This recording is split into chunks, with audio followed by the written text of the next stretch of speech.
दर्शनं देवदेवस्य दर्शनं पापनाशिनं दर्शनं स्वर्गसोपानं दर्शनं मोक्षसाधनं दर्शनं मोक्षसाधनं। जो आदिनाथ भगवान की, जो चिंतामणि पार्श्वनाथ भगवान की, जो महावीर भगवान की, जो परम पूज्य आचार्य आदि सागर जी महाराज की, जो परम पूज्य आचार्य महावीर कीर्ति जी महाराज की, जो परम पूज्य आचार्य तपस्वी सम्राट सरस्वती सागर जी महाराज की। प्रज्ञा विशारद विलक्षण तत्वबोधा निर्मलो प्रतिमदिव्य सुबोधयुक्ता रमेदि नित्यनियमेन निजात्मरूपे वन्दे सदा हृदय सूरिसुनीलसिन्धु वन्दे सदा हृदय सूरिसुनीलसिन्धु। जो परम पूज्य चतुर्थ पट्टाधीश आचार्य सुनील सागर जी गुरुदेव की।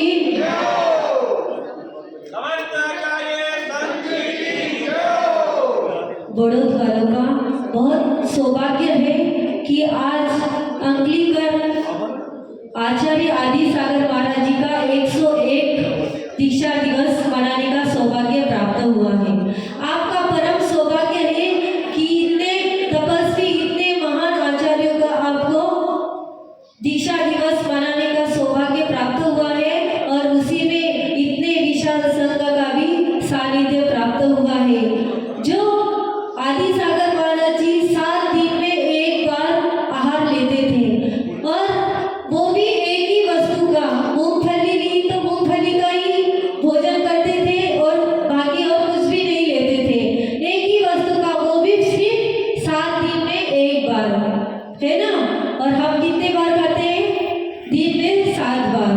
पर आचार्य आदि सागर महाराज जी ऐसे महान तपस्वी थे जो 7 दिन में एक बार आहार करते थे।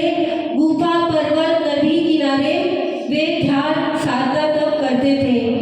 उनका नाम सिद्धगौड़ा पाटिल था। उनकी माता अक्काबाई और पिता सिद्धगौड़ा पाटिल थे। वे शिवगौड़ा पाटिल नाम था। वह बचपन से ही इतने शक्तिशाली थे, दयावान थे, प्रेमवान थे कि जो भी कोई दुखियारा आता था तो उनके दुख दर्द कम कर देते थे, नष्ट कर देते थे। और उनमें इतनी शक्ति थी कि वो जो कद्दू आता है ना, एक मुट्ठी में वो कद्दू को फोड़ देते थे। ऐसे महान तपस्वी थे। एक बार वो साधना अंगली में पेड़ के नीचे साधना रखे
गुजरात के रहने वाले हैं हितेश भाई। उनको कैंसर रोग हो गया। डॉक्टर ने कहा कि आप ये 2 महीने से ज्यादा समय नहीं निकाल पाएंगे। तो डॉक्टर ने जवाब दे दिया था, पर जब गुरुदेव के चरणों में आए, गुरु का आशीर्वाद प्राप्त किया, क्या ऐसा फलीभूत हुआ कि वो अब एकदम स्वस्थ हो गए। ना उनका कोई कैंसर रोग है, ना कोई है, एकदम स्वस्थ हो गए। ऐसे गुरु के चरणों में आकर अपने जीवन को पवित्र बनाए, अपने जीवन का कल्याण करें। आपका परम सौभाग्य है कि इतने विशाल संघ का आपको प्राप्त हुआ है।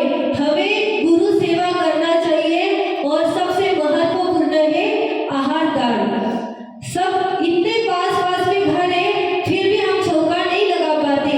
इतने साधु व्रत है, इतने त्यागी व्रत है, कम से कम अपने घर में एक साधु तो आ ही सकता है।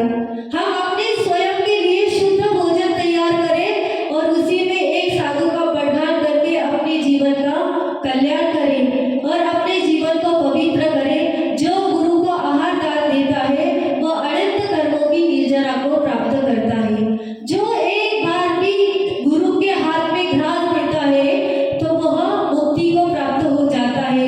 तो हम क्यों ना अपने घर में अतिथि आए हैं, हम तो मेहमान आते हैं तो बहुत 5 पकवान बना लेते हैं, है ना। 5 पकवान, मिठाइयाँ, सब कुछ बनाते हैं, पर आप साधु को हमें 5 पकवान नहीं चाहिए। आप सिर्फ दाल रोटी बनाकर भी साधु का प्रदान करेंगे, साधु उसी में खुश होकर आहार करके आपको बहुत सारा आशीर्वाद देंगे। ऐसे ही अपने पुण्य को जागृत किए करें और अपने पुण्य को बढ़ाए।